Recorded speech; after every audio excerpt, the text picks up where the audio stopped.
기도는 그리스도인의 호흡으로 아무리 강조해도 지나치지 않습니다. 우리 호흡한다고 날숨을 쉬든 들숨을 쉬든 아니 깊은 숨을 쉬든 우리 그 호흡에 대한 부분을 누가 심하다 아니다 라고 말할 수 없습니다. 예수님의 생애를 보면 하나님의 일을 시작하는 그 공생의 시작함에 있어 40일을 금식 기도로 시작하십니다. 그리고 그 공생의 그 바쁜 시간에도 규칙적으로 새벽과 밤에 기도하셨습니다. 겟세마네 동산에서 기도하셨던 땀방울이 핏방울 되던 그 기도는 주님의 간절함의 한 표현이고 주님의 기도의 모든 것이라고 볼 수 있습니다. 십자가에서도 주님은 기도하심으로 공생애를 마무리하셨습니다. 예수님의 생애 전체를 한마디로 말하면 기도의 삶이었다 해도 과언이 아닙니다. 바울은 로마서 8장 34절에 이런 말씀을 하십니다. 주님은 우리를 위해 하늘 우편에 하나님 우편에 위해서 우리를 중보하고 계시다. 주님은 지금도 우리를 위해서 기도하시는 분입니다. 뿐만 아니라 성경은 우리에게 쉬지 말고 기도하라고 가르치십니다. 무시로 기도하라고 말씀합니다. 낭망하지 말고 기도하라고 우리 가운데 말씀합니다. 기도에 대한 명령이 얼마나 많은지 모릅니다. 이 모든 것은 신앙생활에서 기도가 얼마나 중요하고 또한 그 기도의 명령이 얼마나 강력한지 그냥 기도 한번 설교 듣고 넘기는 것이 아니라 정말 기도하기 위해서 애쓰고 붙잡힌 바 되고 간절히 구해야 되는지를 우리 가운데 보여줍니다. 그만큼 기도는 우리 신앙생활에서 절대적인 필요입니다. 다른 건 모르겠습니다. 그런데 우리가 호흡하지 않고 살아갈 수 없으지 우리의 영적인 호흡인 기도가 없이는 우리는 한순간도 살아갈 수 없다라고 하겠습니다. 그런데 열심히 기도하는 것도 중요하지만 기도에 대한 바른 지식을 가지고 하나님이 원하시는 하나님의 뜻에 맞는 기도, 하나님이 기뻐하시는 기도하는 것은 더더욱 중요합니다. 저는 오늘 여러분과 이런 이야기를 함께 나누어 보고 싶습니다. 먼저 오늘 성경이 우리 가운데 말씀하시는 것은요, 너희 기도하라는 겁니다. 다른 얘기 아닙니다. 다른 거 붙이지도 않습니다. 너희 기도하라. 신앙생활하면서 기도의 중요성을 모르는 사람은 거의 없습니다. 그리고 해야 된다라고 하는 생각도 누구나 갖고 있습니다. 그런데 생각만 품는다고 계획만 한다고 혹 내가 이래야지라고 생각만 해서 기도가 되는 것이 아닙니다. 그러면 기도를 실천할 수가 없습니다. 오늘 본문의 말씀은 비유를 다 마친 후에 예수님께서 이런 말씀하세요. 9절과 10절 말씀. 구하라 그러면 너희에게 주실 것이요 찾으라 그러면 찾아낼 것이요 문을 두드리라 그러면 너희에게 열릴 것이니 구하는 이마다 받을 것이요 찾는 이가 찾아낼 것이요 두드리는 이에게 열릴 것이니라 우리 가운데 말씀합니다. 이 말씀의 요지는요 다른 거 아닙니다. 기도하라는 겁니다. 주님이 우리 가운데 말씀하시면서 구하고 찾고 문 두드리면 우리의 필요를 채우게 되는데 받게 되는데 찾아내게 될 것이고 열릴 것이다 라고 우리 가운데 약속하고 계십니다. 우리가 하나님께 기도하면 하나님은 기도라고 하는 은혜의 파이프를 통해서 우리에게 필요를 공급하세요. 다른 통로는 주시지 않습니다. 은혜의 기도라고 하는 은혜의 파이프. 우리 수원지에 물이 그만큼 있어도 우리 수도 파이프에 우리 집까지 연결되어 있는 수도꼭지를 틀지 않으면 물이 나오지 않는 것처럼 우리가 하나님의 엄청난 보고와 같은 은혜를 우리 가운데 주시고 우리 가운데 축복을 주시고 우리 가운데 주시려고 준비하는데 이 기도라고 하는 은혜의 파이프가 우리 가운데 연결되어 있음에도 불구하고 우리가 틀지 않습니다. 기도는 그것을 트는 겁니다. 기도는 우리가 그것을 틀고 축복을 받는 거고 하나님의 보고를 받는 거고 하나님의 은혜를 받는 겁니다. 이것이 기도라는 거죠. 우리가 하나님 앞에 기도하면 하나님은 우리의 기도를 들으십니다. 분명한 겁니다. 하나님은 우리의 머리털 하나도 세신 바 되신 분입니다. 아주 세밀하신 분입니다. 우리의 사정과 우리의 아픔과 우리의 구함까지도 다 알고 계십니다. 또한 우리가 로마서 8장에 있는 말씀처럼 예수님은 하나님 우편에 앉으셔서 우리를 위해서 지금도 중보하고 계십니다. 그래서 그분은 일방적으로, 주도적으로, 주권적으로 우리의 필요를 지금까지 채우셨습니다. 그런 경우가 많았습니다. 그래서 내가 기도하지 않은 것도 받아 누린 것도 있습니다. 기도한 것보다 더한 것을 받아 누린 적도 우리 가운데 있습니다. 그러나 오늘 본문이 말씀하는 것처럼 그것은 하나님의 일반적인 원칙이 아닙니다. 하나님의 일반적인 법칙은 먼저 기도해라. 그러면 내가 너희를 채우겠다. 너희가 먼저 기도해라. 그러면 내가 기도의 은혜의 통로로 너희에게 공급해 주시겠다. 믿으십니까? 기도는 이런 겁니다. 하나님의 놀라운 은혜와 능력을 우리 삶 가운데 경험하기 원한다면 기도하십시오. 하나님께서 그거보다 더 크고 놀라운 것들로 채워주실 줄 믿습니다. 왜 하나님 우리가 기도해야만 주시는가 생각해 볼 부분입니다. 왜 꼭 기도해야만 주시는가? 그냥 주시지. 우리 하나님의 자녀인데 그냥 주시지. 이유가 있는데요. 먼저는 하나님께서 주신 것을 누리도록 하기 위해서입니다. 갑자기 떼돈을 벌거나 복권에 당첨되어 벼락부자가 된 사람들을 보면 돈을 효과적으로 유용하게 사용하지 못하고 잘 관리하지 못합니다. 그래서 가정이 파탄되고 개인이 폐인으로 되고 인간관계는 다 깨져가는, 그래서 정말 볼 수 없는 사람처럼 되는 것을 종종 매스컴을 통해서 볼 수가 있습니다. 이유는 한 가지입니다. 그렇게 큰 돈을 받을 준비가 안 돼 있던 겁니다. 준비가 안 돼 있습니다. 꼭 우리 중에 그래도 나한테 그런 게 있었으면 좋겠다라는 분들이 있을지 모릅니다. 그런데 그 상태에서 갑자기 감당할 수 없는 것 주면 내가 감당할 수가 없습니다. 신앙생활도 마찬가지입니다. 기도 없이 은혜를 주시면 그 은혜를 효과적으로 누리지 못합니다. 내가 그것을 효과적으로 쓸 수가 없어요. 그렇기 때문에 하나님은 우리를 준비시키셔서 하나님께서 주신 것을 누리도록 기도하라고 말씀합니다. 하나님 우리 가운데 기도하라고 말씀하시는 것은요, 하나님께서 뭔가를 준비하고 계시다는 겁니다. 우리 그것들 많이 놓치지 않았습니까? 그때 기도하라고 말씀하셨는데 내가 기도하지 않아서 하나님이 준비하고 계셨던 것 내가 다 누리지 못했구나. 사실 모든 것들이 우리 가운데 감사요 복이었는데 사실 이 시간 지나가면 끝인데 그거 경험하지 못하고 누리지 못하면 그게 복입니까? 아니라는 거죠. 그래서 하나님은 우리 가운데 뭐 하라고요? 기도하라고요. 기도를 통해서 하나님이 주신 것을 받고 누리게 되면 우리 삶 가운데 넘치는 것이 있는데 그게 뭡니까? 감사합니다. 그래서 기도하는 사람에게 주시는 것에 대해서 하나님께 그들은 감사합니다. 또 다른 하나는요, 확신 가운데, 평안 가운데 살기 위해서입니다. 우리가 하나님께 기도하면요, 우리의 삶이 평안합니다. 이것은 경험해 봐야 합니다. 하나님께서 주시는 줄 알면 그 어떤 상황에서도 우린 불안하지 않습니다. 예를 들어 우리는 두 가지 갈래길이 있습니다. A냐 B냐. 내가 기도 중에 A라는 것을 선택하고 하나님의 인도하심을 받고 확신을 가지고 우리가 걸어갑니다. 그럴 때 하나님께서 분명히 이 일들로 말미암아 선하게 인도하심을 믿고 나갑니다.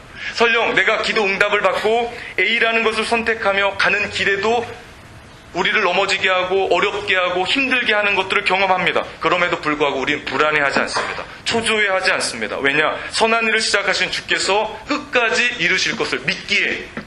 그렇기 때문에 주님이 우리 가운데 뭐 하라고 얘기합니까? 기도하라고 얘기합니다.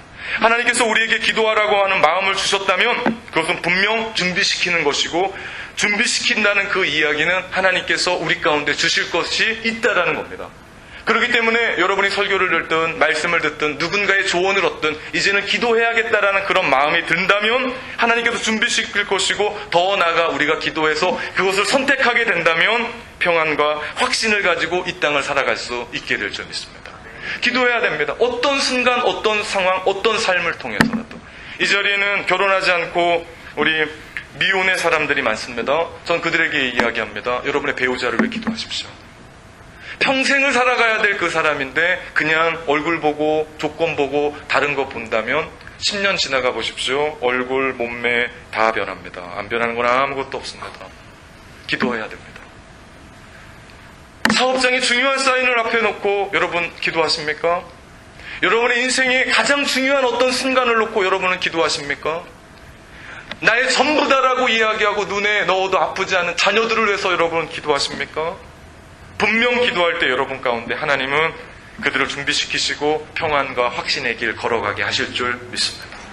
그래서 기도하는 겁니다. 두 번째로 오늘 성경이 우리 가운데 말씀하시는 것은 기도하되 간청에 기도하라는 겁니다. 구하래요. 간절히 구하래요. 간절히 요청하래요.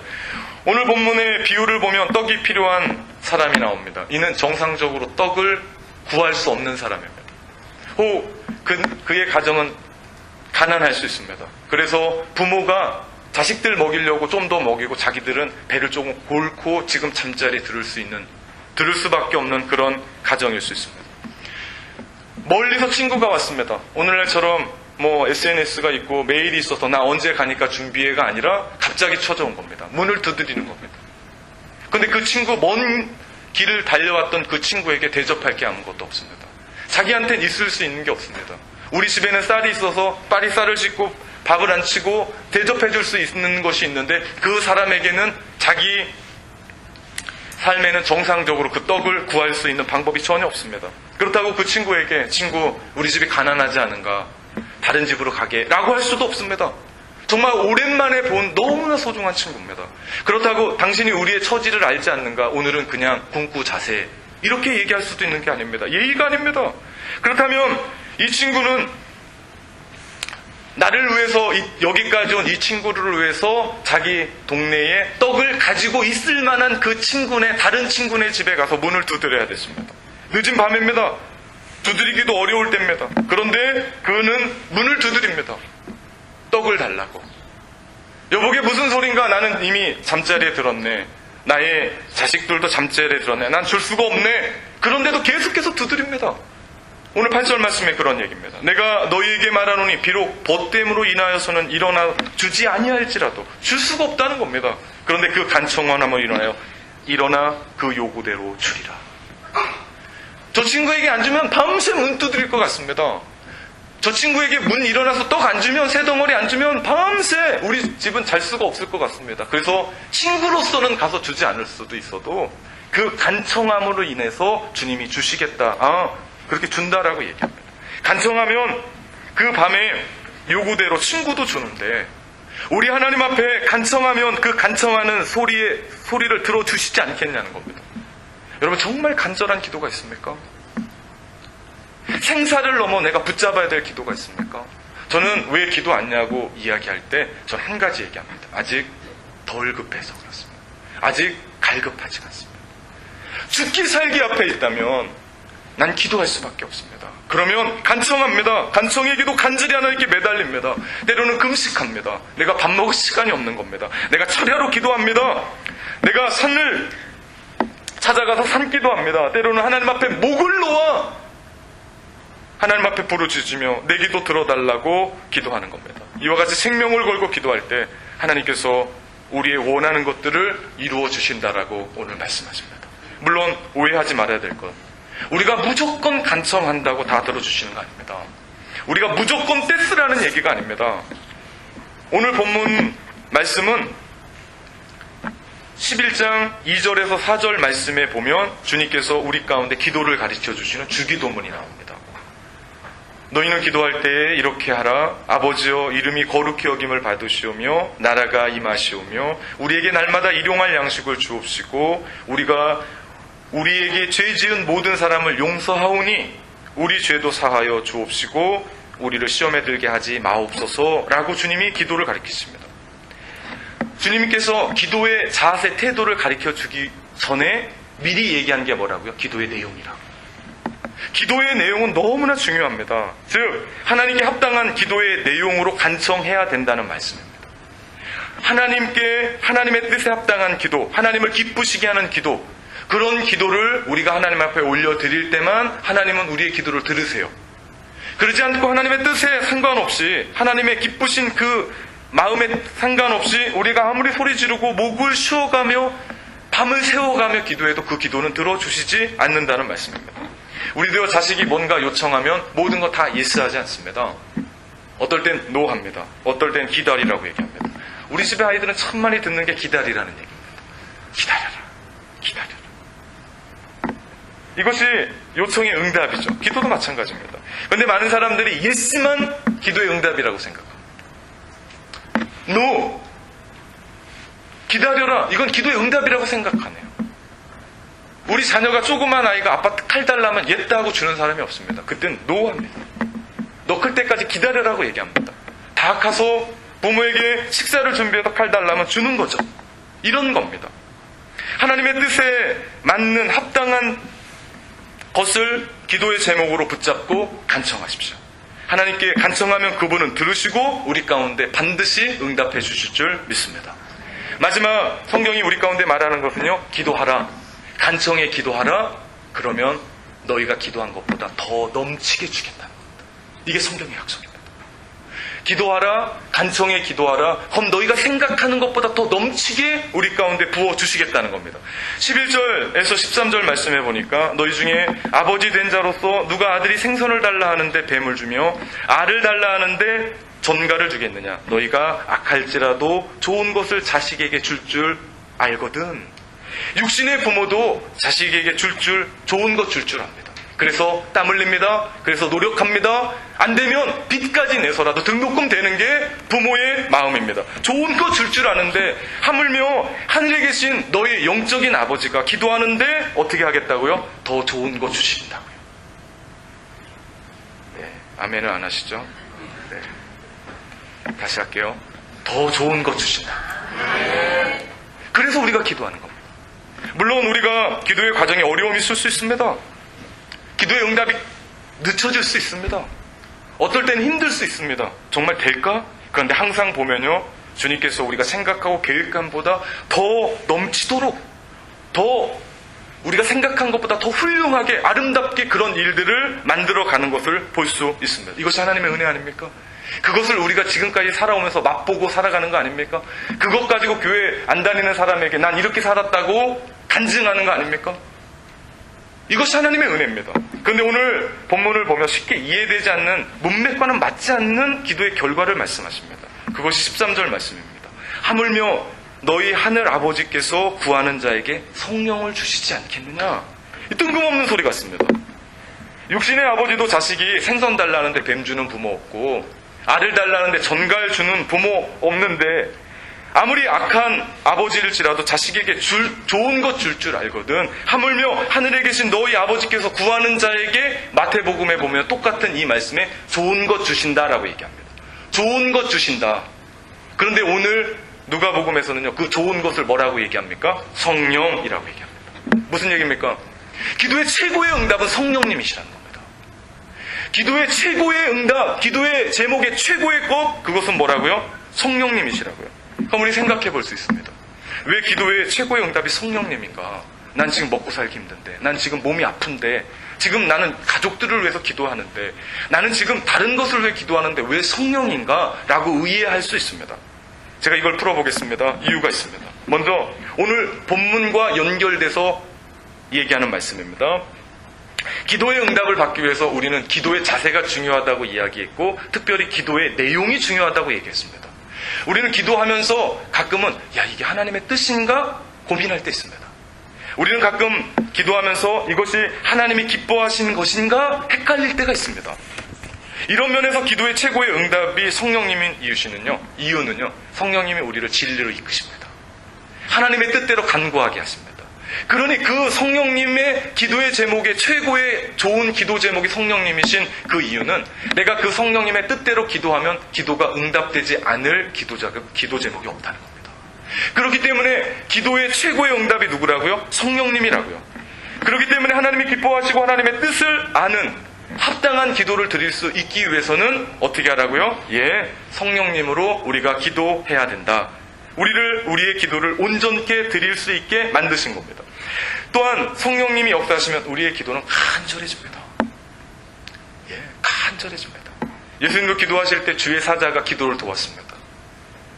우리가 성령님의 도움으로 우리가 기도하면요, 간절한 기도드립니다. 이 간이 저릴 정도로 기도 그냥 할 수가 있는 게 아니라 성령님이 우리 가운데 부어주세요. 누군가를 중보하면서 그 중보자의 그 마음을 내 마음 가운데 부어주세요. 그래서 울지 않을 수가 없고 기뻐 뛰지 않을 수가 없어서 우리 가운데 부어주세요. 그러면 성령님의 그 은혜로 우리가 기도하는 거죠. 또한 성령님은 우리가 합당한 기도를 드릴 수 있게 우리를 인도하시는데, 특별히 그분이 우리 가운데 계셔서 우리가 기도하지 못할 때 말할 수 없는 탄식으로 우리를 위해 기도하세요. 우리 주변에 그런 분들 많겠죠? 기도하지 않고 그냥 살아가는 그런 사람들을 위해서 주님은 지금도 말할 수 없는 탄식으로, 그분이 말하면 좀 들을 텐데 말할 수 없는 탄식으로 기도하니 우리가 들을 수가 없는 겁니다. 여러분, 기도하지 않았으면 그분의 마음을 느껴야 됩니다. 그분은 지금까지 말할 수 없는 탄식으로 요한아 기도해야 된다. 네가 지금 이럴 때가 아니다. 요한아 깨어 기도해야 된다. 네가 잠잘 시간이 아니다. 요한아 네가 기도해야 된다. 그 이야기 놓고 기도해야 된다라고 말할 수 없는 탄식으로 우리를 위해 기도하시는 분, 그분이 성령님이라는 겁니다. 이렇게 우리를 이끄시는 성령님 때문에 우리가 하나님께 합당한 기도를 들을 수 있고 성령님의 모든 기도에 응답되도록 우리를 끌어갈 수 있기 때문에 우리의 기도의 최고의 봉우리, 최고의 응답, 그분은 성령님이십니다.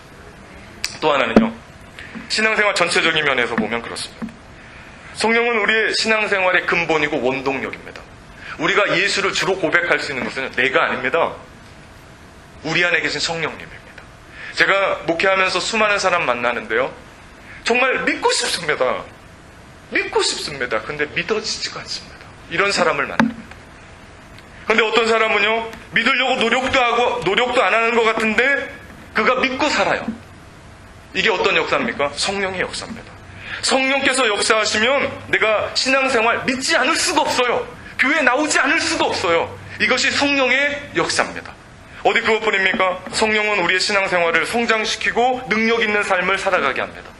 갈라디아서 5장 말씀에 보면 우리는 육체의 소욕과 성령의 소욕으로 늘 싸운대요. 실제로 우리는 늘 육신의 욕심 사로잡혀서 내가 원치 않은 일들을 하고 살 때가 되게 많습니다. 그런데 성령께서 이 육신의 소욕을 이기신대요. 그러니 우리가 성령님 아니고는 이 육신의 소욕을 이길 수가 없어요. 그만 먹어야 되는데 더 먹고, 그만 봐야 되는데 더 보고, 하지 말아야 되는데 계속하고, 내가 해야 될 일이 있는데 못하고, 그 모든 것들을 성령께서 우리로 하여금 그 육신의 욕심, 육신의 소욕을 어떻게 한다고요? 이기게 하신다고요. 또한 에베소서 5장 6장에 보면 행복한 가정생활, 온전한 사회생활에 대해서 말씀합니다.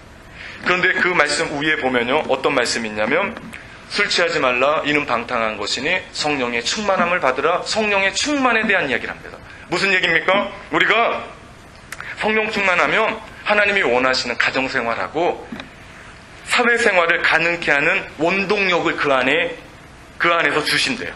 이것이 성령께서 우리 가운데 이야기하는 겁니다. 더 나아가 성령님은 우리를 그리스도 안에서 새로운 삶으로 우리를 인도하세요. 우리가 교회에 나와서 새로운 삶을 사는 게 아니라 누가 인도하신다고요? 나의 삶을 성령께서 인도하세요. 내가 예전에 이 길로 갔는데 주님은 그 길이 아니다고 이야기하시면서 계속해서 우리를 잡아 끄세요. 성령님은 우리로 하여금 하나님의 나라를 보게 합니다. 그리고 그 나라를 들어가게 합니다. 하나님의 자녀로 성령님 우리에게 인치십니다. 넌 구원받은 자다.